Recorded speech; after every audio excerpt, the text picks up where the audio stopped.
mereka yang mati kemudian hidup kembali. Bani Israel meminta diperlihatkan Allah. Di dalam Al-Quran, di surat Al-Baqarah, terdapat 5 peristiwa yang luar biasa. Peristiwa yang menunjukkan bahwa Allah Subhanahu wa Ta'ala adalah penguasa alam semesta. Dia melakukan apa saja yang Dia hendaki. Dialah Maha Mampu dan kuasa atas segala sesuatu, dan Dialah satu-satunya yang layak untuk disembah. Peristiwa itu adalah kembalinya ruh makhluk hidup yang telah mati. Di akhirat, bukan. Hal ini terjadi di dunia dan terjadi pada umat terdahulu, agar orang-orang setelahnya dapat mengambil pelajaran. Tentu selayaknya hal itu kita lakukan, karena Allah Subhanahu wa Ta'ala telah membekali kita akal. Peristiwa pertama adalah kejadian tentang lancangnya Bani Israel dari kaum Nabi Musa. Mereka meminta agar diperlihatkan Allah Subhanahu wa Ta'ala. Allah berfirman, "Dan ingatlah ketika Musa berkata kepada kaumnya, 'Hai kaumku, sungguhnya kamu telah menganiaya dirimu sendiri karena kamu telah menjadikan anak lembu atau sesembahanmu. Maka bertaubatlah kepada Tuhan yang menjadikan kamu dan bunuhlah dirimu.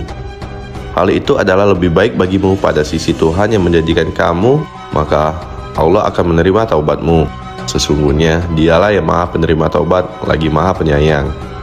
Dan ingatlah, ketika kamu berkata, 'Hai Musa, kami tidak akan beriman kepadamu sebelum kami melihat Allah tentang terang.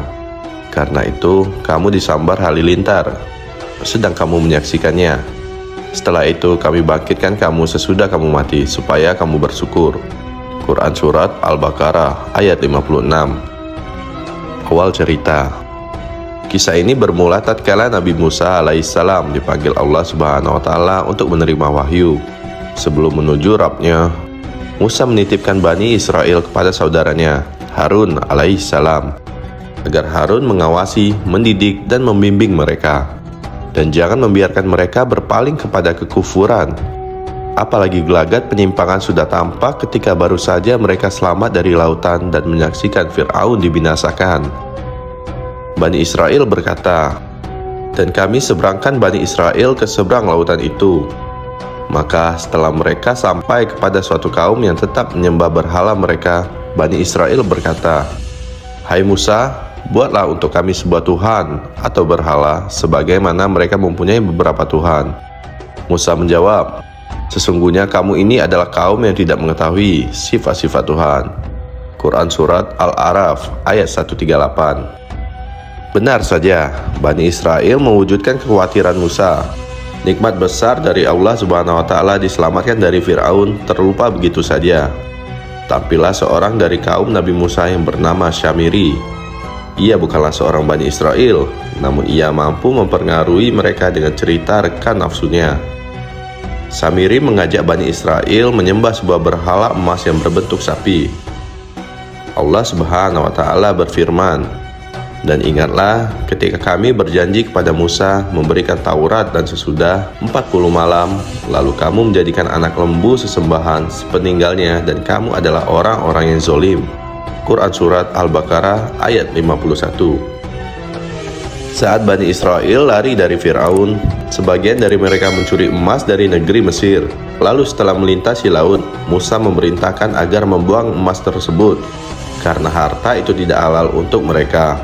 Allah Subhanahu wa Ta'ala mengabadikannya dalam firman-Nya, "Kami sekali-sekali tidak melanggar perjanjianmu dengan kemauan kami sendiri, tetapi kami disuruh membawa beban-beban dari perhiasan kaum itu. Maka kami telah melemparkannya, dan demikian pula Samiri melemparkannya." Quran Surat Toha ayat 87. Samiri mengumpulkan emas-emas tersebut dan menjadikan patung sapi, sebuah patung yang apabila udara masuk lewat bagian belakangnya, maka akan keluar suara dari mulut patung sapi tersebut. Bani Israel pun takjub dengan benda tersebut.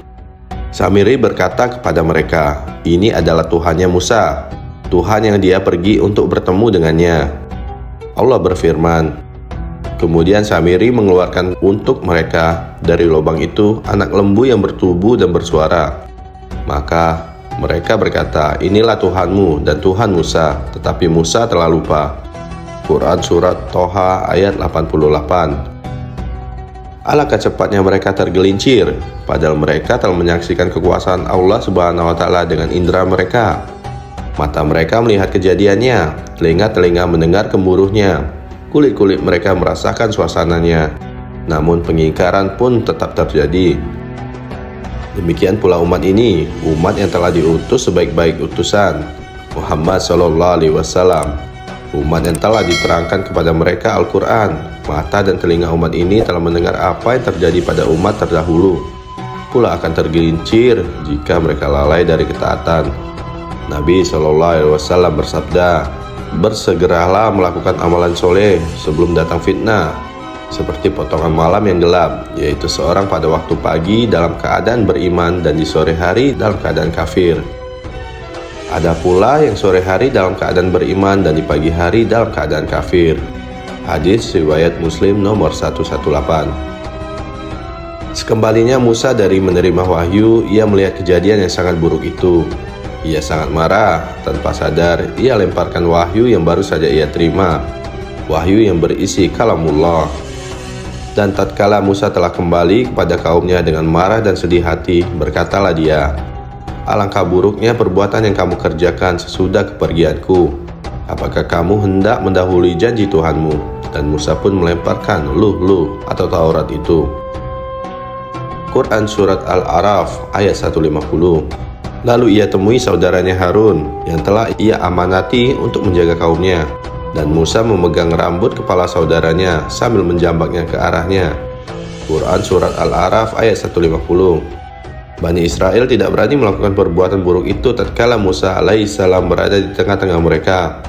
Mereka sangat takut kepada Musa, karena Musa adalah seorang yang keras dan tegas terhadap mereka. Adapun Harun, ia adalah seorang yang lemah. Sehingga ketika Harun alaihissalam sendirian, mereka berani melakukan intimidasi terhadapnya. Harun berkata, "Hai anak ibuku, sesungguhnya kaum ini telah menganggapku lemah dan hampir-hampir mereka membunuhku. Sebab itu janganlah kamu menjadikan musuh-musuh gembira melihatku, dan janganlah kamu masukkan aku ke dalam golongan orang-orang yang zolim." Quran Surat Al-A'raf ayat 150. Kedatangan Nabi Musa, apalagi dalam keadaan marah, membuat Bani Israel berhenti dari perbuatan mereka. Meskipun kesyirikan ini sangatlah banyak, namun mereka tidak berani berhadapan dengan Nabi Musa yang seorang diri. Nabi Musa adalah seorang laki-laki berwibawa, lagi tegas. Kemudian Bani Israel mengadu bahwa Samiri lah biang keroknya. Musa menemui Samiri dan bertanya kepadanya perihal kejadian ini. Samiri menjawab, "Aku mengetahui sesuatu yang mereka tidak mengetahuinya. Maka aku ambil segenggam dari jejak Rasul, lalu aku melemparkannya. Dan demikianlah nafsuku memujukku." Quran Surat Toha ayat 96.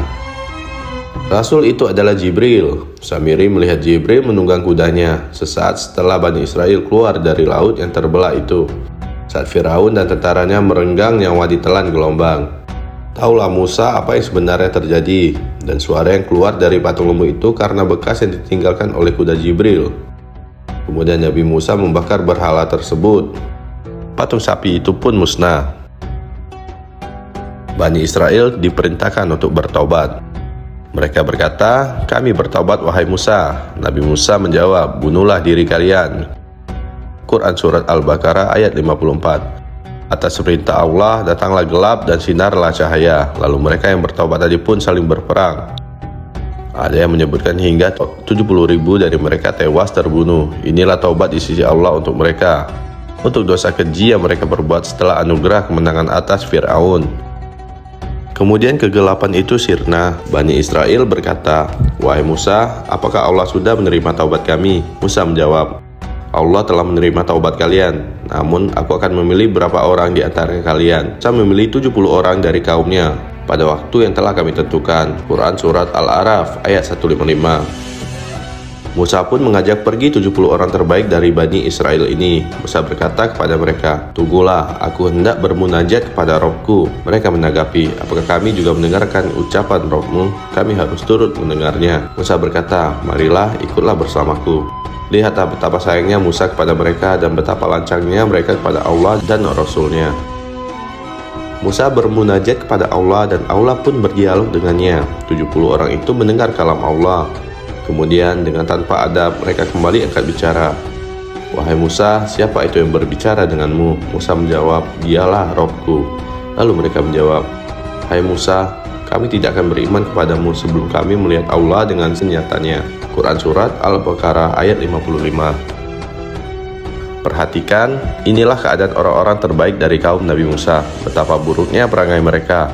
Bagaimana lagi orang-orang yang dibawa mereka kedudukannya? Tentu jauh lebih buruk dan kasar. Namun demikian betapa sayang dan sabarnya salah satu Rasul yang digelari Ulul Azmi menghadap mereka. Allah kemudian berfirman, dan ingatlah ketika kamu berkata, hai Musa, kami tidak akan beriman kepadamu sebelum kami melihat Allah dengan terang. Karena itu kamu disambar halilintar sedangkan kamu menyaksikannya. 70 orang terbaik dari Bani Israel ini pun binasa. Kejadian ini kembali diperlihatkan akhlak mulia Nabi Musa alaihissalam. Betapa kasihnya ia terhadap umatnya. Musa berkata, wahai Robku, apa yang hendak kukatakan kepada Bani Israel ketika aku pulang dan berjumpa mereka? Apakah harus kukatakan, Allah telah membinasakan 70 orang itu? Ya Allah, hidupkanlah kembali mereka dan terimalah taubat mereka. Nabi Musa tidak ingin kejadian ini semakin membuat umatnya jauh menyimpang. Dan Allah Subhanahu wa Ta'ala Maha Pengampun. Dia memaafkan orang-orang yang Dia berikan kenikmatan berturut-turut namun tetap ingkar, seingkar-ingkarnya kepadanya. Kemudian Allah menghidupkan kembali mereka untuk yang kedua kalinya. Setelah itu kami bangkitkan kamu sesudah kamu mati supaya kamu bersyukur. Quran Surat Al-Baqarah ayat 56. Inilah kelompok pertama yang mati kemudian hidup kembali. Mereka mengalami 2 kali kehidupan di dunia. Patut kita bersyukur kepada Allah karena kita tidak mendapat perlakuan istimewa. Umat terdahulu segera mendapat azab tatkala mereka kufur. Berbeda dengan umat Nabi Muhammad SAW. Allah Subhanahu wa Ta'ala tunda azab kepada umat akhir zaman ini. Ada tangguh waktu untuk bertaubat. Jika mereka bertaubat, dosa mereka akan dihapuskan dan bagi mereka pahala di akhirat. Amin, amin ya rabbal alamin. Assalamualaikum warahmatullahi wabarakatuh.